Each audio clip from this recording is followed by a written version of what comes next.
এবং সেই যে সমস্ত বিষয়গুলো আলোচনা করার কথা ছিল তার মধ্যে ছিল মূলনীতি, রাষ্ট্র পরিচালনার মূলনীতি এবং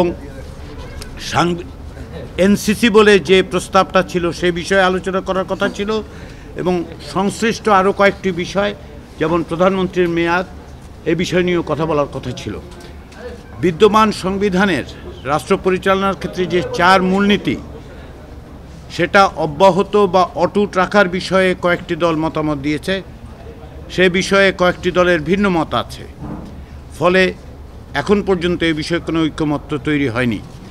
তবে সাম্য, মানবিক মর্যাদা, সামাজিক সুবিচার, গণতন্ত্র, ধর্মীয় স্বাধীনতা, সম্প্রীতি এবং পক্ষপাতিত্বহীনতা এই 5টি বিষয়ে উল্লেখ থাকার বিষয়ে অধিকাংশ দলের সমর্থন রয়েছে। তবে ঐকমত্য কমিশন এ বিষয়ে আরও সুনির্দিষ্ট প্রস্তাব আগামী সপ্তাহে পেশ করবে। দ্বিতীয় যে বিষয়টা আলোচিত হয়েছে দীর্ঘ সময় ধরে সেটি হচ্ছে যেটি সংবিধান সংস্কার কমিশনের পক্ষ থেকে জাতীয় সাংবিধানিক কাউন্সিল বলে বলা হয়েছিল। জাতীয় ঐকমত্য কমিশনের সাথে মার্চ থেকে মে মাস পর্যন্ত রাজনৈতিক দলগুলোর আলোচনার সময় এনসিসির বিভিন্ন রকম বিষয়ে রাজনৈতিক দলগুলো মতামত দিয়েছিলেন। অধিকাংশ দলের ক্ষেত্রে কিছু প্রস্তাব ছিল, সে সমস্ত প্রস্তাব এবং এই পর্যায়ের আলোচনার শুরুতে বিভিন্ন দলের পক্ষ থেকে যে সমস্ত মতামত দেওয়া হয়েছিল তার ভিত্তিতে জাতীয় ঐকমত্য কমিশন এনসিসির প্রস্তাব সংশোধন করেছে, পরিবর্তন করেছে। এনসিসির পরিবর্তে জাতীয় ঐকমত্য কমিশনের পক্ষ থেকে সাংবিধানিক ও সংবিধিবদ্ধ প্রতিষ্ঠানের নিয়োগ কমিটির কথা বলা হয়েছে।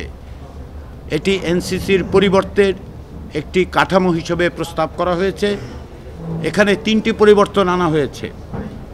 এনসিসি যে সমস্ত পদে নিয়োগ দেবে বলে বলা হচ্ছিল তার মধ্যে অ্যাটর্নি জেনারেল এবং 3 বাহিনীর প্রধানদের কথা ছিল, সেটি এখান থেকে বাদ দেওয়া হয়েছে। ফলে সাংবিধানিক ও সংবিধিবদ্ধ প্রতিষ্ঠানের নিয়োগ কমিটির এখতিয়ারের মধ্যে বলা হয়েছে যে তারা কেবলমাত্র সাংবিধানিক ও সংবিধিবদ্ধ প্রতিষ্ঠানগুলোর সদস্যদের প্রধানদেরকে নিয়োগ দেবেন।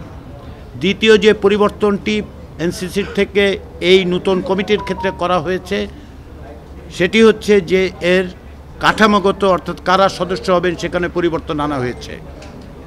ঐকমত্য কমিশনের পক্ষ থেকে প্রস্তাব করা হয়েছে যে সাংবিধানিক ও সংবিধিবদ্ধ প্রতিষ্ঠানের নিয়োগ কমিটিতে প্রধানমন্ত্রী, নিম্নকক্ষের স্পিকার, উচ্চকক্ষের স্পিকার, বিরোধী দলীয় নেতা, প্রধান বিরোধী দল ব্যতীত অন্যান্য বিরোধী দলসমূহের একজন প্রতিনিধি, রাষ্ট্রপতির একজন প্রতিনিধি যিনি আইনের মাধ্যমে নির্ধারিত যোগ্যতা সম্পন্ন হবেন এবং প্রধান বিচারপতি কর্তৃক মনোনীত আপিল বিভাগের একজন বিচারপতি হবেন।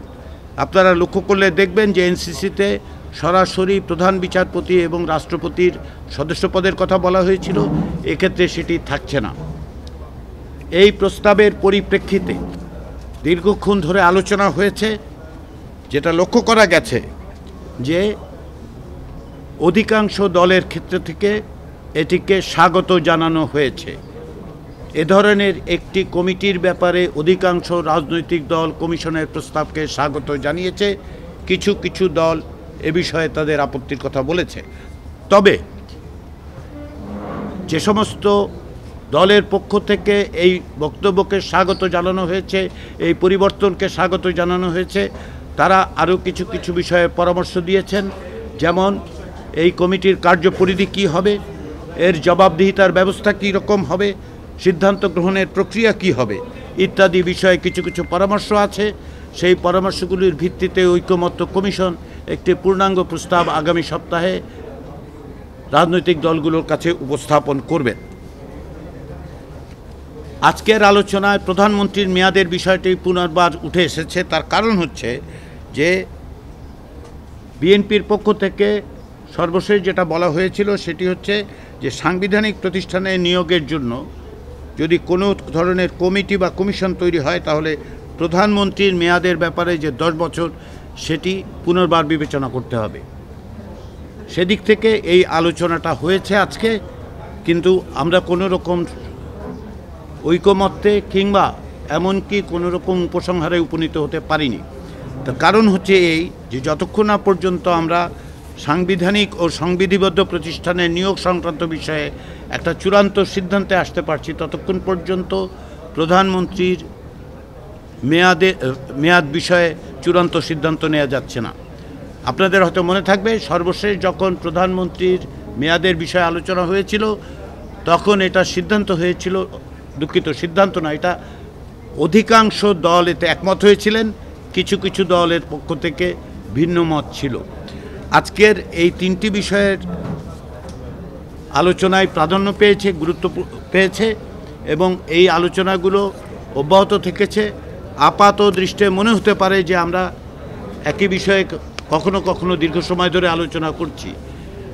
আমরা আগেও বলেছি, জাতীয় ঐকমত্য কমিশন যেহেতু মনে করে সংবিধান একটি কম্পোজিট ডকুমেন্ট, সেহেতু বিভিন্ন বিষয়ের পরস্পর সংশ্লিষ্ট বিষয়গুলো নিয়ে আলোচনা করতে প্রয়োজন হয়ে পড়ে। আমরা সেভাবেই অগ্রসর হচ্ছি এবং সেদিক থেকে আমরা আশা করছি যে আরেকটু দ্রুততার সাথে অগ্রসর হতে পারলে ভালো হলেও আমাদের অগ্রগতির ব্যাপারে আমরা এখন পর্যন্ত অত্যন্ত আশাবাদী। আমি আজকে আর কোনো প্রশ্নের উত্তর নেব না এই কারণে যে অনেকগুলো রাজনৈতিক দল অপেক্ষায় আছেন, তাদের বক্তব্য আপনারা নিশ্চয় শুনতে চান। সবাইকে ধন্যবাদ এবং আবার আপনাদের সাথে আবার রোববার দেখা হবে। বিশ্ববিদ্যালয়ের বিষয়ে আপনারা কিছু বলেছেন, মানে সাংবিধানিক ও সংবিধানিক প্রতিষ্ঠানের বাইরে